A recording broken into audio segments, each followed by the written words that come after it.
Last video में हमने regulating act के बारे में पढ़ा था। 1773 में ब्रिटिश गवर्नमेंट ने सब्सटेंशियल लोन दिया ईस्ट इंडिया कंपनी को, लेकिन उसके बदले में रेगुलेटिंग एक्ट पास किया to regulate the affairs of the company. ये रेगुलेशन न केवल इंडिया में किया गया था, रेगुलेशन लंदन में भी लाया गया था। जैसे कि जो कंपनी थी उसके अफेयर्स को वहाँ पे भी रेगुलेट करने की कोशिश की गई थी। कंपनी के जो डायरेक्टर्स होते हैं उनके पास वोटिंग पावर होती है, ठीक है। तो ईस्ट इंडिया कंपनी के भी जो डायरेक्टर्स लंदन में थे, उनके पास जितना शेयर हो उसके अकॉर्डिंग उनके पास वोटिंग राइट्स थे। तो ये जो वोटिंग के क्वालिफिकेशन होता है उसकी क्वालिफिकेशन फ़ी को डबल कर दिया गया। वहाँ पे डायरेक्टर्स के टर्म को भी 4 साल के लिए एक्सटेंड कर दिया गया और बीच में 1 साल का गैप दिया गया री इलेक्शन के लिए। इससे क्या हुआ कि पॉलिसी में कंटिन्यूटी आई और वोट के लिए पॉलिसी में छेड़छाड़ नहीं होने लगी। तो ये लंदन में बदलाव लाए गए थे। इंडिया में हमने देखा कि गवर्नर जनरल बनाया गया, सुप्रीम कोर्ट इस्टेब्लिश हुआ और कंपनी के अफेयर्स को रेगुलेट करने के लिए, करप्शन को कम करने के लिए कुछ रिफॉर्म्स लाए गए। लेकिन सबसे बड़ा डिफेक्ट क्या था 1773 के रेगुलेटिंग एक्ट में, कि गवर्नर जनरल के पास कोई वीटो पावर नहीं थे। गवर्नर जनरल की जो एग्जीक्यूटिव काउंसिल थी उसके जो 4 मेंबर्स थे, 3 काउंसिलर्स जो थे वो ब्रिटेन के थे। तो मोस्ट ऑफ द टाइम क्या होता था कि वो लोग आउटवोट कर देते थे, उनकी मेजॉरिटी हो जाती थी। तो वॉरेन हेस्टिंग ऐसा कुछ रिफॉर्म लाने में कामयाब नहीं हो पाए और रेगुलेटिंग एक्ट से कंपनी की हालत में कोई ज़्यादा सुधार नहीं हुआ। दूसरा प्रॉब्लम क्या था कि सुप्रीम कोर्ट का भी पावर सही से डिफाइन नहीं किया गया था। तो बहुत सारी कंप्लेंट आने लगी थी सुप्रीम कोर्ट के अगेंस्ट भी। जो मैंडेट था सुप्रीम कोर्ट के कि ये जो लॉ होगा और जुरिसडिक्शन होगा उसका, वो केवल ब्रिटिश सिटीजन्स पे होगा, ऐसा नहीं हुआ था। ये सब पर चालू करने लगा था। तो इसके अगेंस्ट बंगाल के नवाब वगैरह कॉमन लोग भी कंप्लेंट कर रहे थे और इवन कंपनी के ऑफिशियल भी सुप्रीम कोर्ट के अगेंस्ट कंप्लेंट कर रहे थे।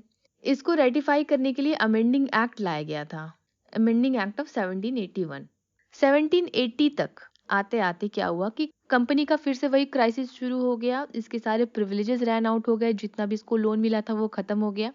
लेकिन ये वही टाइम था जबकि अमेरिका में अमेरिकन रिवॉल्यूशन चल रहा था, हमने ध्यान रखना है।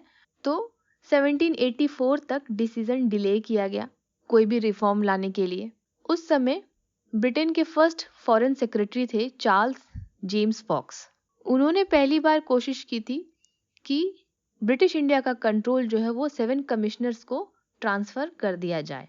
लेकिन इनके एफर्ट को उस समय किंग जॉर्ज थर्ड ने हाउस ऑफ लॉर्ड्स में डिफीट कर दिया।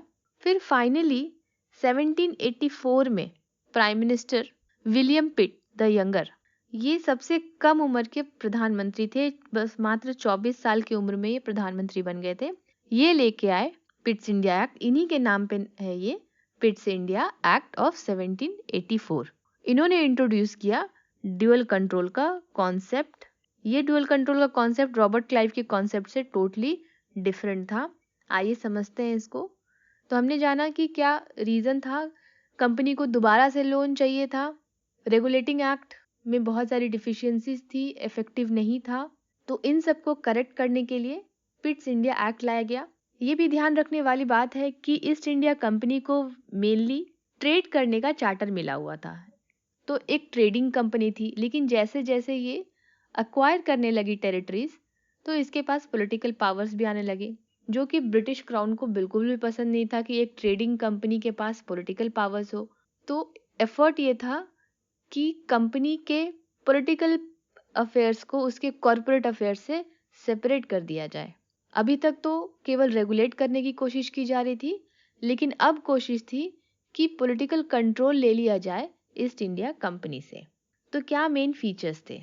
तो सबसे पहले ईस्ट इंडिया कंपनी के पॉलिटिकल एंड कॉरपोरेट एक्टिविटीज़ को सेपरेट किया गया।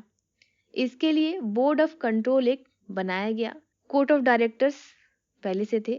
कोर्ट ऑफ डायरेक्टर्स कंपनी को रिप्रेजेंट करते थे और board of controls British crown को डायरेक्टली रिपोर्ट करते थे, उनको रिप्रेजेंट करते थे। बोर्ड ऑफ कंट्रोल में 6 मेंबर्स थे टोटल। एक तो चांसलर ऑफ द एक्सचेकर, एक सेक्रेटरी ऑफ स्टेट और 4 प्रिवी काउंसिलर्स जो कि किंग अपॉइंट करते थे। सेक्रेटरी ऑफ स्टेट जो थे वो ही प्रेसिडेंट थे बोर्ड ऑफ कंट्रोल के। कोर्ट ऑफ डायरेक्टर्स में के पास अपने सारे कॉरपोरेट अफेयर्स और एक्टिविटीज़ के पावर्स थे, और बोर्ड ऑफ कंट्रोल सारा पॉलिटिकल अफेयर्स देखता था।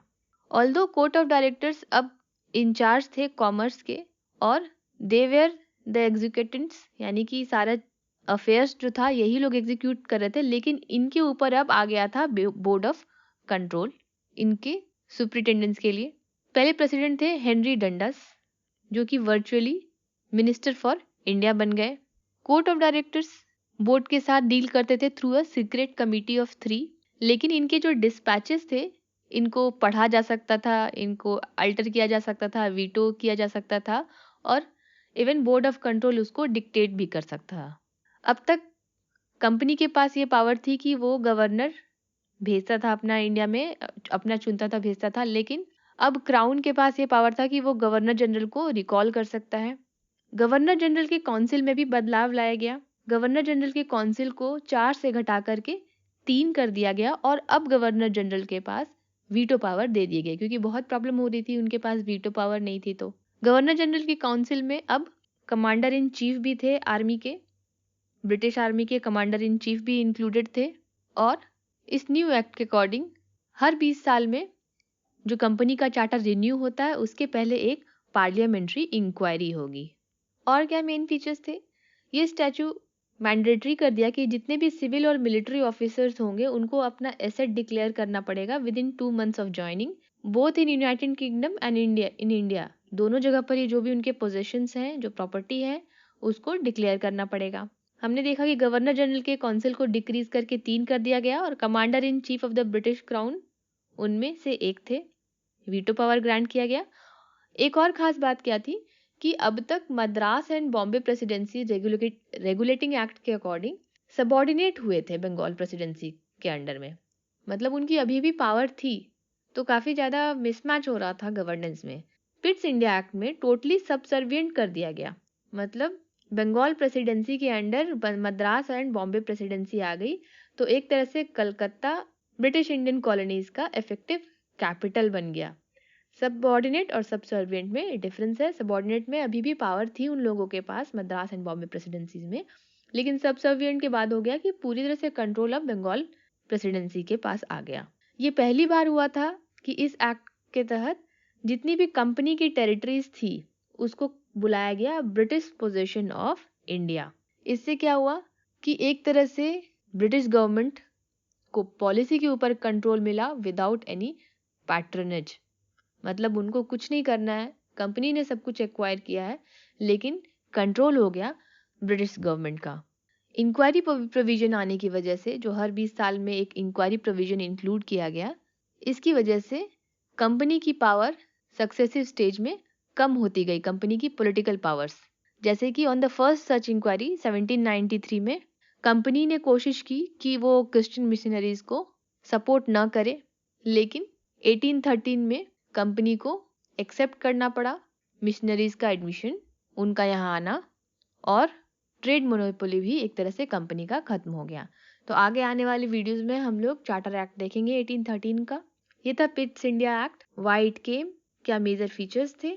पिट्स इंडिया एक्ट को एक लैंडमार्क एक्ट कहा जाता है क्योंकि यहाँ से शुरू हुआ ब्रिटिश गवर्नमेंट का इंडियन टेरिटरीज पे कंट्रोल। अब तक केवल कंपनी कंट्रोल कर रही थी, लेकिन अब फुली इंडियन पॉलिटिकल अफेयर्स में ब्रिटिश गवर्नमेंट का इंटरफेरेंस शुरू हो गया था। आपको कैसा लगा ये वीडियो मुझे कमेंट में बताइएगा, और ऐसे ही वीडियोस के लिए चैनल को सब्सक्राइब कर लीजिएगा। मिलते हैं अगली वीडियो में। Thanks for watching.